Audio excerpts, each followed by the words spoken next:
Sean Diddy Combs. Sean Diddy Combs. Sean Diddy Combs. Sean Diddy Combs has faced 4 different lawsuits in recent weeks alleging... From 2007 to 2018, Cassie Ventura, better known as Cassie, was tied up in a personal and professional relationship with Sean Diddy Combs, who shocked the world when she filed a damning lawsuit against Diddy in late 2023, accusing him of a range of serious allegations that stretched from abusive control to even rape allegations. As a result, Cassie sought over $30 million in damages for the negative effects the incidents had on her and her career. The initial lawsuit set out in a New York court by Ventura against Combs underlined serious abuse by the rap mogul during their relationship, which included numerous accounts of domestic violence, physical and mental coercion against her, sex trafficking, rape, drug and alcohol manipulation, and threats against human life. One of the most disturbing allegations to arise from Cassie's lawsuit was the numerous accusations around the singer being trafficked out to men at the behest of Combs. In no less than 3 different case actions, Ventura pressed for damages relating to her reportedly being pimped out by Combs in both New York and California during their prolonged relationship. The first instances reportedly happened in the early days of her relationship with Combs, stretching back to when Ventura was 22 years old. She claimed that even within a few months of being with Combs, he was into acts of voyeurism and that he was turned on by the thought of her being with another man. A short time later, Ventura claimed that Combs purposely hired a man to engage sexually with Ventura at his Los Angeles home whilst he watched. The claims go on to suggest that Combs supplied all 3 parties with drugs before Ventura, and the unnamed participant conducted sexual acts under the direction of Combs. This happened whilst all the while Combs masturbated to their actions in a multi-day affair. Her claims revealed that Combs would begin to call these affairs a freak-off, or FO, and they would go on to become a regular part of their relationship together. The terms of an FO themselves would see Combs hire male prostitutes to engage with Ventura for his pleasure, and all under his direction. It's alleged that Combs pushed for these FOs to happen weekly, and that Ventura claims she was forced to look and find workers on the web using specific criteria set out by Combs, and they would remain their secret in his eyes. Once arranged, Combs would book hotel suites where the acts would take place, giving Combs ultimate satisfaction using Ventura for each encounter. She stated that these incidents took place at luxury hotels across the US, including in Los Angeles, New York, Atlanta, and Miami. Yet despite their secretive nature, Ventura claimed that Combs wanted to create lavish and grandiose sets, forcing her and his staff to buy in large amounts of oil and candles to set up each scene for his fantasy. She also alleged that once a worker was chosen for the FO, they would even be flown in private jets by Combs to take part in each affair, sometimes in events stretching across multiple cities. Once everything was set, Ventura claimed that both she and the sex worker were pumped full of illegal substances before starting the FO. These accusations explicitly stated Combs would make them take cocaine, ecstasy, ketamine, and alcohol throughout the ordeal to make them more suggestible to his demands. The FO encounters were performed under explicit direction from Combs himself, giving Ventura specific demands and acts that she had to follow for his gratification. She went on to state that each encounter was not only directed by Combs, who masturbated to each act, but filmed for his private enjoyment too, on devices belonging to himself and Ventura.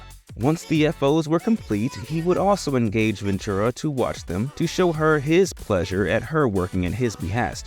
The timelines of these encounters put forward by Ventura show that they happened regularly between 2008 and 2016. One of the key themes detailed throughout the lawsuit is the forced mental and physical control that Combs exercised over Ventura. It was a running theme that Ventura placed a big emphasis on when describing the nature of the trafficking allegations. During each of the FO encounters that Ventura described, she also said that the drugs given to her were given long before each scene was about to start. She entailed that this was Combs' way of making her more accessible to his requests and made her more persuasive, and she alleged that Combs was keen to make sure she knew he had every moment on tape for his discretion.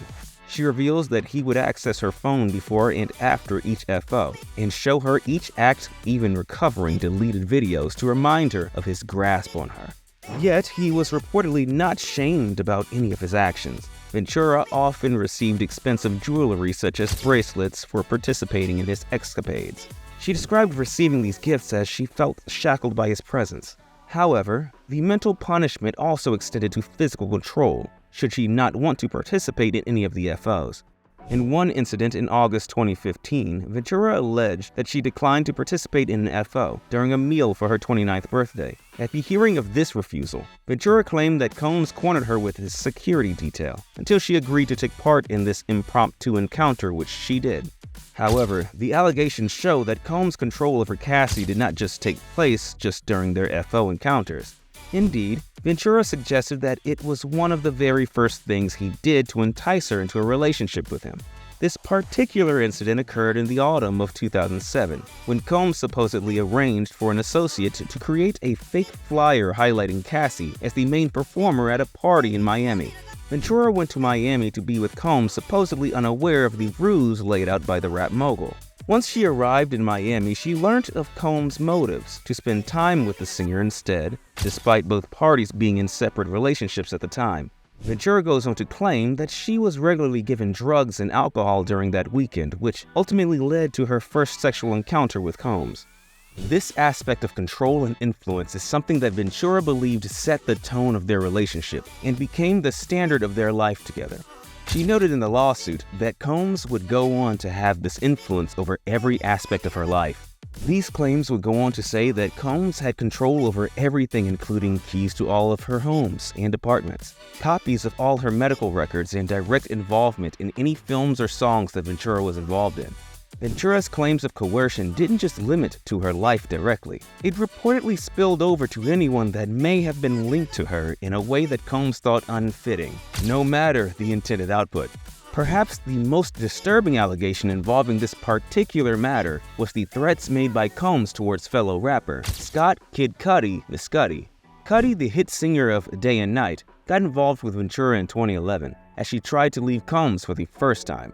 Combs reportedly discovered the relationship when searching through Ventura's phone during a FO encounter. Ventura fled to Cudi's house when she alleged that Combs attempted to attack her with a corkscrew.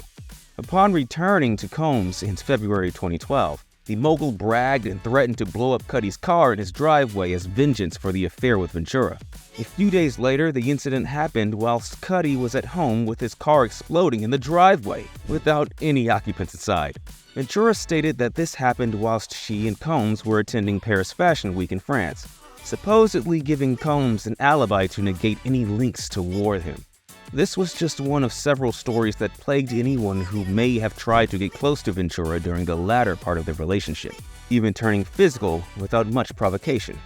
Ventura provided a strong example of this during a supposed incident in 2018, when she was at home with her close friend Carrie Morgan. Ventura alleged that during this episode, Combs let himself into the house unannounced using his own set of keys.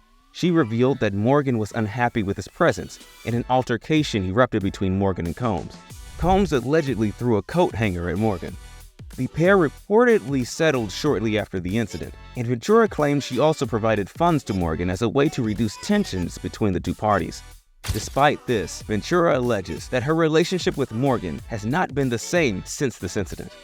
These are just a couple of incidents in which Ventura claimed that Combs would do anything to maintain control over Ventura, to ensure he was the dominant party in the relationship, no matter who it ended up dragging to the mess.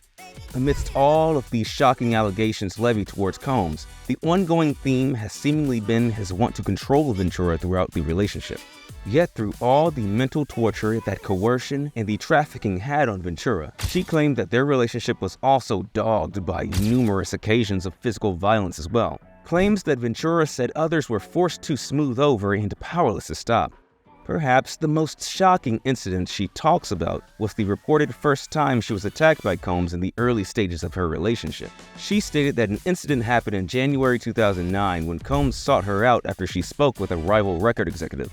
She stated that she was pulled from the party she was at by Combs and forced into a car where she was cornered and stomped in the face by Combs. She alleges that she tried to run away but was again kicked in the face by Combs. She also named the mogul's head of security at the time, Roger Bonds, as a witness who tried to stop Combs but was prevented from doing so. The claims further go on to state that he then forced Ventura to stay at a suite in the London Hotel in Los Angeles, where she had to stay to recover from the bruising and bleeding sustained in the attack. She also claimed that she was forced to put on extra makeup to cover up the injuries when going out in public. It was supposedly a common theme throughout their relationship, and Ventura underlined this by the retelling of a similar incident from later in their union. This particular incident happened in 2015 when Combs was enraged to see Ventura talking to a music manager at a hotel in Las Vegas, forcing Ventura into a bedroom within the suite. Ventura stated that she was beaten excessively by Combs for talking to the manager and being repeatedly punched in the face. The outcome left her with 2 black eyes, a busted lip, and marks on her forehead. Ventura said she was forced to cover the wounds with makeup as Combs' sons would soon be coming round to visit the pair. These incidents have also reportedly been captured on tape by businesses detailing Diddy's explosive episodes of rage.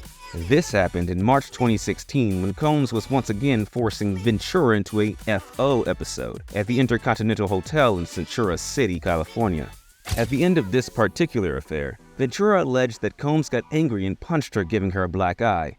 Later on that night, she said she tried to escape the hotel but was followed into the hallway by Combs, who launched glass vases in her direction. All of these events were supposedly caught on hotel security footage sitting in the corridor. Despite no charges being pressed, Ventura claimed that Combs paid the hotel $50,000 in damages caused to the property. Ventura's claims showed that throughout the decade they were together, the singer felt like she was powerless in her relationship with Combs. Yet the final act, which seemed to end their relationship for good, was perhaps one of the sickening allegations of all: Combs' unrelenting rape of Ventura. This shocking incident is reported to have happened in September 2018, when the pair were talking about ending their relationship for good. The pair initially went out for dinner at a restaurant in Malibu before returning to Ventura's apartment.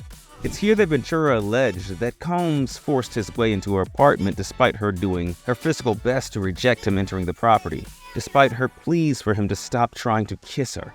She claimed that the rap mogul continued to force himself upon her, leaving her powerless to overcome him. From there, she claims that she was raped by Combs repeatedly despite her pleas of no throughout the entire ordeal. All this came in a place where everything Ventura owned had been paid for directly by Combs. Only after this supposed rape did Ventura eventually manage to cut all ties to Combs both personally as well as professionally, leaving Bad Boy Records and the Sony Music umbrella. All this happened just as the pair publicly announced their split in October 2018. Upon the release of her lawsuit on November 16, 2023, Combs was quick to refute the claims raised by Ventura. In a statement to CBS News, the rap mogul's lawyer, Ben Braffman, claimed that Cassie had been demanding $30 million from Combs, or she would write a tell-all book about their time together. He would go on to describe her claims as blatant blackmail.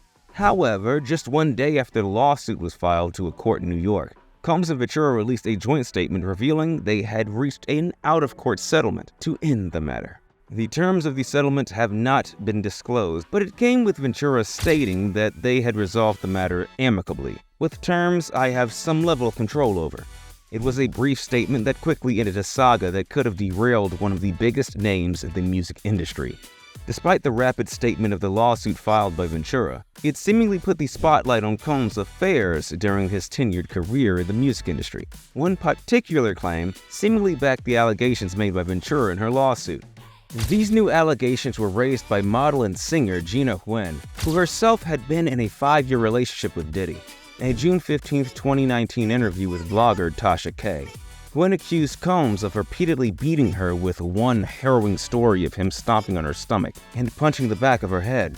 She also accused him of forcing her to abort a baby after she wound up pregnant, and would always maliciously compare her to Ventura, calling Huen a bad one. Cassie is a good one. Huen claimed that his entourage allowed these events to happen, and things only ended between them once she fought back. Despite these claims being made by Huen, no charges were ever made, and she never filed for damages relating to the instances. For Cassie, the singer has kept a relatively low profile after launching her lawsuit against Combs. The singer went on to form a new relationship with new personal trainer Alex Fine, whom she married in November 2019, and got on to have 2 children together. Since then, Ventura has focused on making new material which was self-released via her Ventura music platform. The accusations and claims made by Ventura were some of the most extreme presented towards Diddy. However, the rapid settlement has seen both Diddy and Cassie look to bury this harrowing ordeal privately and rapidly. Just truly why this case was settled so quickly is up for debate.